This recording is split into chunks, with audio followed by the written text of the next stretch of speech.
Bienvenue sur Teach, votre émission d'enseignement et de maturité spirituelle. Vous savez, on a commencé une semaine au cours de laquelle on ne parle que de la dépression.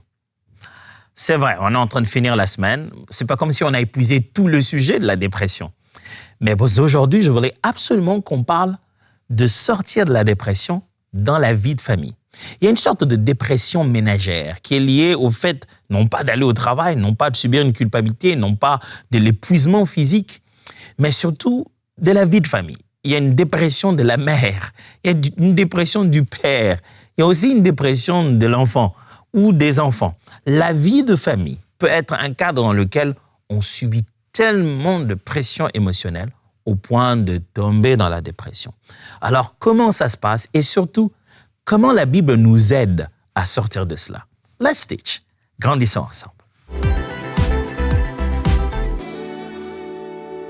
On dit souvent que dans un contexte familial, il y a 3 facteurs déclencheurs.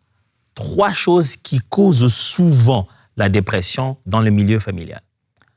La première des choses, sont les responsabilités financières. C'est-à-dire, l'argent, mon ami, l'argent. On a des factures à payer, des frais scolaires et académiques à payer. Il faut manger, il faut s'habiller, les saisons changent, sans oublier les crédits. Les responsabilités financières sont source de beaucoup de dépression dans le milieu familial. La deuxième raison, ce sont les conflits conjugaux. L'homme et la femme. Incompréhension, infidélité, problème avec la belle famille, la santé de l'un n'arrive pas à bien prendre en charge l'autre. Les conflits conjugaux entre l'homme et la femme dans un couple deviennent source tellement de dépression. Et en fin de compte, l'environnement familial. C'est-à-dire, moi, j'ai pas de problème, j'ai pas de conflit. Ce sont les parents qui ont des conflits. J'ai pas de problème de finances, ce sont les parents qui payent les frais pour moi. Mais je vis dans une maison où déjà l'environnement familial est déprimant. Vivre avec un père ivrogne qui tabasse sa mère, c'est déprimant. Vivre avec une mère hyper autoritaire qui trompe le père à son absence, c'est déprimant. Vivre avec des parents excentrés et colériques qui s'élancent des choses à la maison, c'est déprimant. L'environnement dans lequel l'enfant grandit est déprimant au point de lui apprendre rien d'autre à faire que de copier ses mauvaises façons de faire. Il y a des conséquences de comment vous vous êtes parlé à la maison, vous, papa et maman, comment vous avez exprimé votre vie de couple devant l'enfant. Il y a des conséquences de ça sur ses notes à la fin de l'année, sur ses notes à la fin de trimestre. Un enfant, quel que soit son âge, exposé à de telles choses, peut déprimer. Vous allez vous dire, ah non, c'est un petit garçon, il va déprimer comment? Mais lorsqu'il y a changement des humeurs à cause des pensées récurrentes négatives, au point de lui faire douter à nouveau sur la nature du monde et la nature de soi, ainsi que sur son avenir, ça c'est la définition de Aaron Beck en ce qui concerne la dépression. Cet enfant en train de déprimer. Très chers parents, j'aimerais vous dire que des fois, vous vous trompez. Vous pensez qu'il est trop jeune pour vivre ça. Mais malheureusement, les enfants, même à l'école primaire, peuvent déprimer. Alors, quelles sont les caractéristiques? Comment reconnaître qu'on est en pleine dépression subie, causée plutôt par la vie, l'environnement familial, une dépression ménagère? Comment reconnaître cela? Il semble qu'il y a quelques caractéristiques. Premièrement, on parle souvent de l'isolement émotionnel et physique. Vous voyez que quand quelqu'un commence à subir la dépression dans la famille, il commence à s'isoler. Il est tout le temps dans sa chambre, il est seul. Vous êtes tous là, la famille est là, mais lui, il s'en va, il va rester seul. Pas seulement parce qu'il est introverti, mais il n'arrive plus à vivre cette chose appelée famille. Deuxièmement, conflits familiaux accrus. Quand il y a dépression dans la famille, les conflits vont s'augmenter. Quand on est tout le temps en conflit, on passe 2 secondes de paix et tout le reste de la journée et de la vie tout le temps en conflit, c'est que quelqu'un déprime. Troisièmement, manque de soin envers les responsabilités familiales. Quand quelqu'un déprime, il ne donne plus sa participation à la vie de la famille. Il ne prend plus soin de ses responsabilités de famille. Quand il déprime, il n'est plus l'homme comme il devait l'être. Il ne prend plus soin de pas. Il n'est plus le papa. Il n'est plus l'homme quand il déprime. Elle n'est plus la maman. Elle n'est plus la femme quand elle déprime. Vous verrez que dans ses responsabilités familiales, il ne sait plus tenir compte de ça. Il déprime. Il est en plein épisode de dépression. Mais il y a baisse de l'affection et de l'intimité.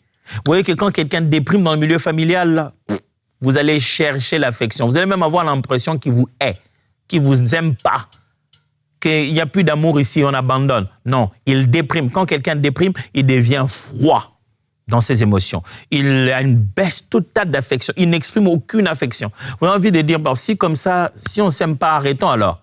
Il ne veut pas arrêter, mais il ne sait pas montrer qu'il est affectif. Il ne veut pas arrêter, mais toute forme d'intimité, il devient mal à l'aise avec. Il ne veut plus être intime. Pourquoi? Il déprime. Ou alors vous avez changement d'humeur fréquent. Il fait des hauts et des bas. Un petit moment, tu as l'impression que ça va un peu bien, et puis, ah non, je ne veux pas. Oh là là. Ou alors, il y a désagrément des activités familiales. Est-ce qu'on ne peut pas aller manger quelque part? Il ne veut pas. Vous êtes allé regarder un film ensemble, ça finira par des problèmes. Il peut même s'élever en plein milieu de ce film. Vous êtes sortis en famille, tout ce qui est activité dite familiale, il déteste ça. Il va trouver un moyen toujours de partir de là. Où il y a difficultés financières et professionnelles. Quand quelqu'un déprime au niveau familial, vous pouvez voir ça, que ça va affecter ses finances. Ça va affecter même sa vie professionnelle. Le travail subit la dépression qui vient de la maison, autant que la maison subit la dépression qui vient du travail. Et enfin, il y a aussi des symptômes physiques, parce qu'on parle aussi de quelque chose de psychologique. Sachez-le bien qu'il y a aussi une dimension somatique qui arrive. C'est-à-dire que physiquement, le corps réagit. Il y a des problèmes comme des problèmes de tension artérielle, des problèmes d'estomac, des trucs comme ça. Ou même juste de douleurs comme ça, où quelqu'un commence à prendre du poids inutilement, ou commence à en perdre, ou commence à avoir des problèmes au niveau des articulations. Mais ce problème-là n'est pas physique, il vient en réalité de ses émotions. Que pouvons-nous dire aujourd'hui, pendant qu'on parle de la dépression qu'on peut vivre dans la famille, dans le couple, à la maison? Voici les quelque chose que je peux partager avec vous, mon frère, ma sœur. Faites connaître vos besoins ensemble à Dieu. Frères et sœurs, si vous avez compris qu'est-ce que c'est que la dépression familiale, vous savez que les facteurs de cette dépression sont premièrement les responsabilités financières, deuxièmement le conflit conjugal et troisièmement l'environnement familial. Alors vous voulez ne pas vivre la dépression familiale, faites connaître vos besoins ensemble à Dieu. Il y a cette expression qui dit un couple qui prie ensemble demeure ensemble. Reste ensemble, reste unis. Frères et sœurs, vous voulez que votre couple, vous ne puissiez pas vivre cette dépression. Vous pouvez voir un mari qui part du travail, mais il est chargé de toutes les demandes que vous lui avez faites le soir. Le matin, quand il part là, il vit, même au travail, il est de temps en temps distrait. Pourquoi? Parce qu'il s'est dit, avec le même salaire, comment je vais faire? Avec tout ce qu'on demande à l'école, on parle de ce travail, cet enfant doit voyager, comment je vais faire? Je vais quand même offrir ça à mon fils, à ma fille, à cet âge. Comment? Il déprime. Pourquoi? Parce que les besoins financiers sont énormes. En rentrant à la maison, on dit, ah, tu rentres comme ça aussi, tu ne m'as même pas amené une fleur. Oh, une fleur encore. Les besoins financiers sont énormes. Quand tu reviens avec son argent, elle revient comme ça, se dit, ah, par quoi je vais commencer? Est-ce que je dois m'acheter moi-même une jupe, une robe? Je ne sais même plus me faire belle. Parce que le peu d'argent que je gagne, c'est comme si je n'en gagnais pas, tout de suite ça va là-bas. Mes amis, les besoins financiers peuvent nous engloutir. Voici le secret. Parlez-en à Dieu. Philippiens chapitre 4, versets 6 à 7. N'entretenez aucun souci. Est-ce que vous m'avez entendu, frère? Est-ce que vous m'avez entendu, ma sœur? N'entretenez aucun souci. En toute situation, exposez vos besoins et vos souhaits à Dieu en les lui faisant reconnaître dans vos prières.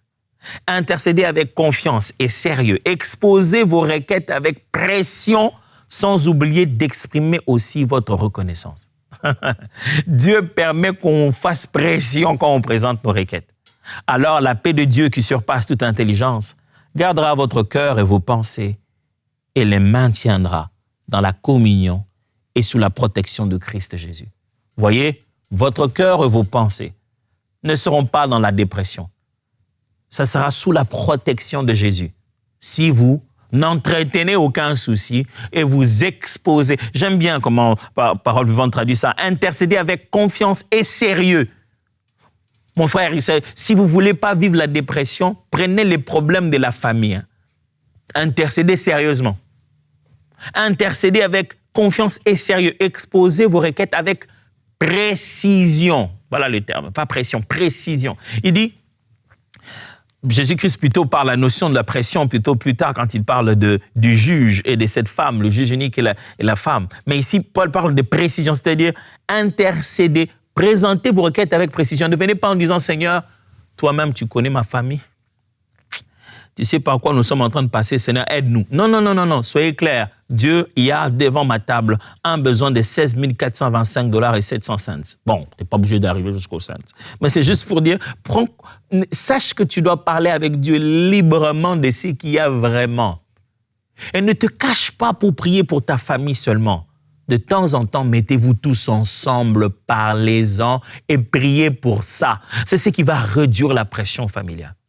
Des fois, on ressent une pression parce qu'on se dit, c'est moi l'homme. On attend cet argent de moi alors. C'est moi la femme, c'est la seule qui travaille. On attend cet argent de moi.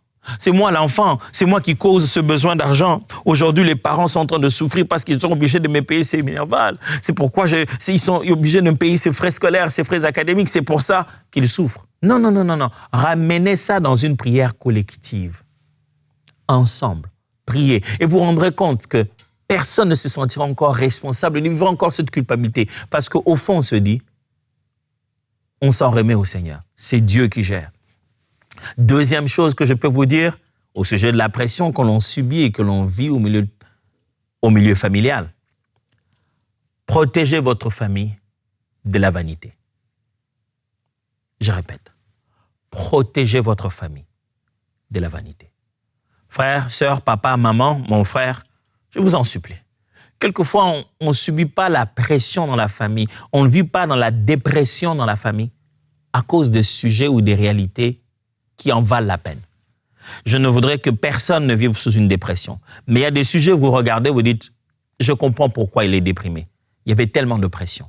Mais quelquefois, dans la famille, on est tellement pressé par quelque chose qui n'est même pas utile. Nous vivons dans une vie et dans un monde où la vanité est exposée comme si elle était une nécessité. Les désirs sont exposés comme s'ils étaient des besoins. Protégez votre famille de la vanité. Sinon, vous allez vous mettre la corde au cou pour rien. Il ne vous faut pas la dernière marque de voiture qui roule sans l'aide de la main d'homme qui te conduit pendant que tu dors. Il te faut un besoin, il te faut un moyen de déplacement. Il ne te faut pas le nouveau téléphone qui tourne comme ça, qui s'ouvre en deux. Non, il te faut un moyen de communication utile et intelligent. Il ne te faut pas tous les derniers cris, tous les derniers besoins du monde. Frère, éloignez-vous de la vanité. Ça va amener de la dépression dans la famille. Vous voyez les ados déprimés. Pourquoi? Parce qu'ils veulent ce que tous les autres ados ont. Je vous en supplie. Faites de votre mieux à apprendre à votre femme, à votre mari, à vos enfants, qu'il y a des choses qui sont inutiles, qui font que passer et qui ne peuvent pas être l'objet de toute votre attention. 1 Timothée chapitre 6, versets 6 à 10, il est écrit « C'est en effet une grande source de gain qu'est la piété avec le contentement. Car nous n'avons rien apporté dans le monde, et il est évident que nous n'en pouvons rien emporter. Si donc nous avons la nourriture et les vêtements, cela nous suffira. Ceux qui veulent s'enrichir tombent dans la tentation, dans le piège, et dans beaucoup de désirs insensés et pernicieux qui plongent les hommes dans la ruine et la perdition. Car l'amour de l'argent est une racine de tous les maux. Et quelques-uns, en étant possédés, se sont égarés loin de la foi et se sont jetés eux-mêmes dans bien de tourments. Paul précise, contentez-vous de ce que vous avez. Il y a quand même un minimum. On mange, on boit, on vit, on s'habille. Gloire à Dieu. Bénissons Dieu pour ce que nous avons. Mais si on commence à être passionné, on a cet amour des biens matériels, amour de l'argent. On veut ça à tout prix. Et j'aime bien comment la Bible fait ces jeux de mots. Il dit, car l'amour de l'argent est une racine de tous les maux. Pas l'argent, l'amour de l'argent. Et quelques-uns, en étant possédés, j'aime comment il précède ça. Il dit que l'amour de l'argent, c'est comme si il y a des gens qui sont possédés de démons, il y a des gens qui sont possédés d'amour d'argent. C'est-à-dire que l'amour d'argent est tellement à l'intérieur de lui. Mon frère, ma sœur, dans votre famille, vous ne devez pas vivre dans l'amour de l'argent. Le besoin de l'argent existe, gagner de l'argent existe pour pouvoir être utile et faire avancer le royaume et vivre la mission qu'on a sur la terre. Mais protégez votre famille de la vanité. Apprenez vos enfants, votre mari, votre femme. Apprenez à discuter sur la simplicité de votre famille. Vous vous protégerez des dépressions inutiles. Vous vous protégerez des pressions qui viennent jusqu'à causer de la dépression inutile. Contentez-vous de ce que vous avez et vous vivrez en paix. Troisièmement, appréciez les contributions de chaque membre. Ce qui vous garde loin de la dépression dans la famille, c'est la valorisation de chaque membre. Quand vous savez apprécier ce que le mari est, ce que la femme est, ce que les enfants sont, ce que les parents sont, ça vous permet de vivre équilibré. Imaginez un homme qui est venu du travail, qui a travaillé plus de 10 heures, 12 heures même pour certaines personnes, certains même 15 heures. Il revient à la maison. C'est à peine qu'il arrive qu'on lui dit « Ah ben, justement, on t'attendait pour que tu sortes la poubelle. » Il n'en met pas, il sort la poubelle. Il la ramène. Il revient. Il entre dans la maison, on dit hey, « Tiens, tu sais, mon chéri, on ne sait pas regarder la télé depuis un moment. Pendant que je te fais à manger, est-ce que tu peux pas... » C'est même pas encore fait à manger, en plus. Est-ce que tu peux pas arranger la télé? Le voilà qui dépièce tout, qui arrange. Tant qu'il vient manger, il dit « Ah, vraiment désolé, le riz en question, il est un peu dur, je ne l'ai pas bien chauffé. » Il mange. Regardez comment vous le traitez. Et demain, très tôt le matin, il dit écoute, n'oublie pas de ramener encore la pâte parce que je ne suis pas fort, je ne veux pas bien préparer. À aucun moment, on s'est arrêté pour voir ces héros qui est revenu à la maison et qui s'est plaint de rien et qui a travaillé jusqu'à la dernière minute. En aucun moment, on s'est arrêté pour apprécier ce héros qui n'a fait rien d'autre de sa vie que de travailler où qu'il aille. L'homme ne travaille pas pour qu'on lui donne à manger. La compensation, ce n'est pas la nourriture. Il n'y a rien qui va calmer son être intérieur comme l'appréciation, par des paroles. Ce n'est pas la nourriture, c'est la manière de la servir. C'est l'effort qu'on y met. Il sent qu'à un moment donné, dans ma vie, c'est à mon tour de consommer. C'est à mon tour de rester comme un roi. C'est à mon tour d'être servi. Apprécier les efforts de chacun. Il en va de même. La femme, la voilà. Soit elle est venue du boulot. Prenons un exemple typique. Elle est à la maison. Elle était là. C'est elle qui a préparé pour que tout le monde parte. C'est réveillant avant tout le monde, réveillant les enfants, les lavant et mettant du pain à la table et faisant des bols pour chacun. Tout le monde est parti. Elle est restée à la maison, la rendre propre, la préparer. C'est à peine qu'elle essaie d'aller se reposer, que le bébé s'est réveillé, qu'il faut aller prendre soin du bébé. Se rend compte que les gens vont revenir bientôt, elle essaie de se laver, préparer la maison, faire quelque chose à manger à la va-vite. Et voilà que quand on arrive, c'est où se trouve ma nourriture? Mais c'est pas bien cuit. Ah, j'ai vu, mais il y a un peu de poussière ici à la maison. À aucun moment on s'arrête pour se dire, cette héroïne à multitâche, qui sait faire plusieurs choses en même temps, pendant qu'elle appelait au téléphone à l'école, elle était en train de griller quelque chose. On ne s'arrête pas pour apprécier cette maman. On ne s'arrête pas pour apprécier cette dame, cette femme, cette sœur. C'est là qu'on cause la dépression dans la vie de quelqu'un. Mes amis, vous ne voulez pas qu'il y ait des dépressions dans la famille. Appréciez ce que chacun est et le rôle qu'il joue.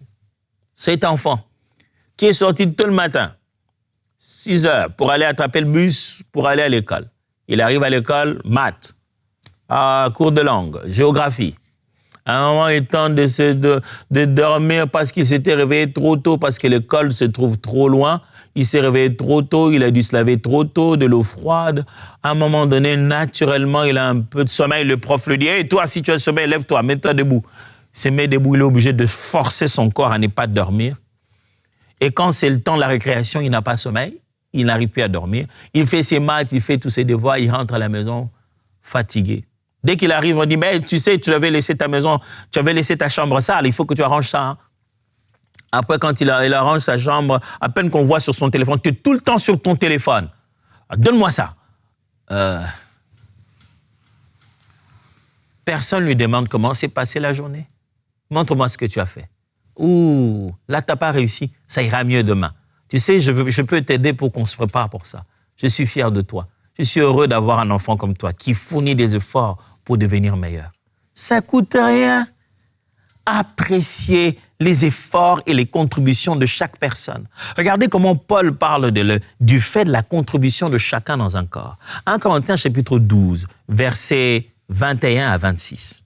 1 Corinthiens 12, 21 à 26.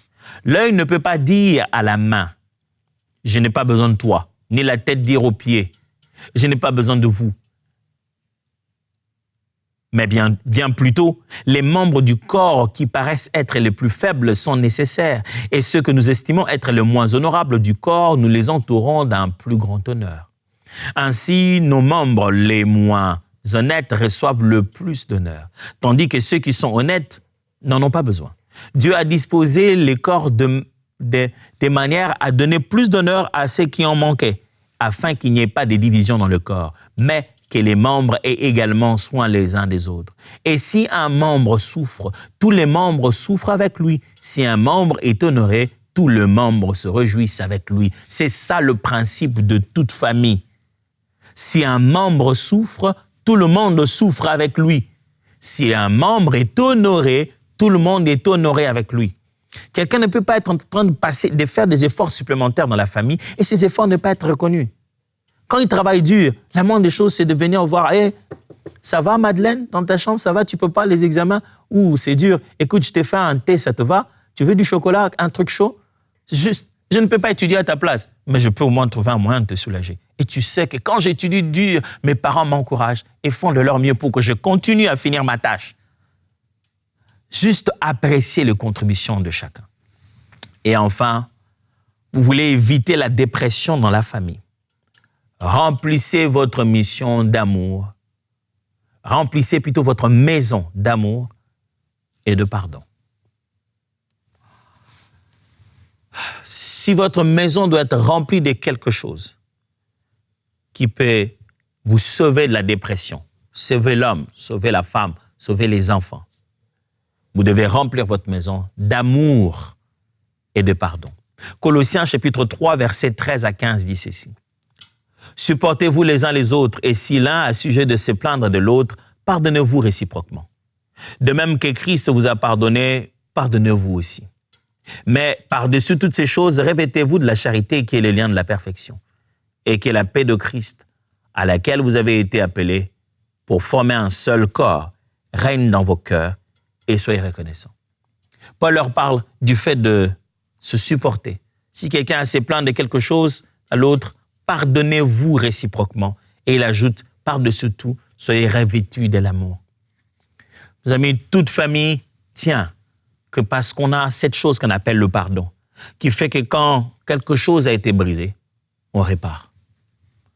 Parce qu'il y a cette chose qu'on appelle l'amour. qui fait qu'on est aveugle des erreurs des uns et des autres. Quand quelqu'un sait ça aimer, ça lui donne la force de passer par la période de dépression et d'en sortir fort.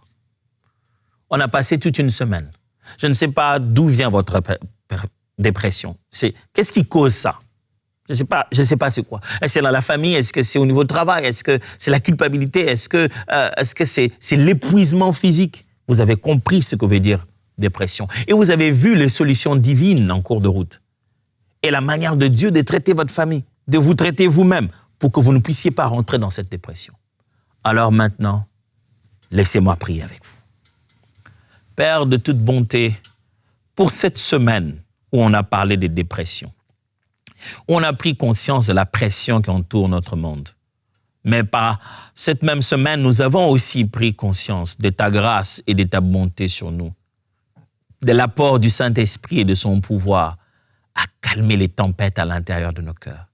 Je viens te prier pour mon frère et ma sœur qui s'est rendu compte qu'il est dépressif en ce moment, qu'il est en train d'être déprimé. Je te prie que le courage d'aller chercher de l'aide ne puisse pas lui manquer et qu'il frappe à la bonne porte, qu'il parle à la bonne personne. Et s'il y a des choses à régler en famille, que ça soit réglé avec amour. Et je prie encore au Dieu de grâce, pendant qu'on m'entend ou qu'on me voit, je prie, Père, que le Saint-Esprit qui pense les blessures à l'intérieur vienne amener paix et calme. Silence, vent, silence, taisez-vous. Jésus règne dans ce cœur, Jésus règne dans cette famille, Jésus règne dans la vie de mon frère et de ma sœur. Tais-toi, Jésus est dans la barque et il règne.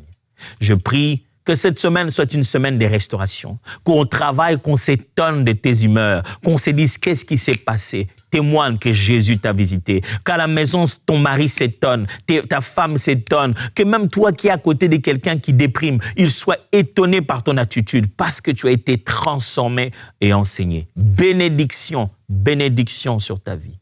Au nom de Jésus. Amen. Que Dieu vous bénisse. Cette semaine a été merveilleuse. Le Seigneur nous a libérés de la dépression. Eh bien, il est temps de communiquer cette joie autour de nous et de dire à tout le monde que Jésus est puissant, capable de libérer de toute dépression. Let's teach. Grandissons ensemble.